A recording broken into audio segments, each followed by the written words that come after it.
রাখি হাট খোলা নন্দীর গোলা মন্দির করি কাছে ত্রিশাতুর শেষে পৌঁছিল এসে আমার বাড়ির কাছে।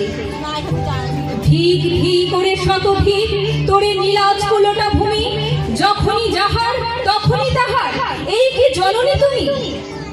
সে কি মনে হবে একদিন যবে ছিলে দরিদ্র মাতা আঁচল ভরিয়া রাখিতে ধরিয়া ফলমূল শাক পাতা। আজ কোন রীতে কারে ভুলাইতে ধরেছ বিলাস বেশ পাঁচরঙা পাতা অঞ্চলে গাঁথা পুষ্পে খচিত কেশ। আমি তোর লাগি ফিরেছি বিভাগী গৃহহারা সখী তুই হেথা বসি ওরে রাক্ষসী হাসিয়া কাটাসি। ধনির আদরে গরম না ধরে এতই হয়েছ ভিন্ন কোনোখানে লেশ না।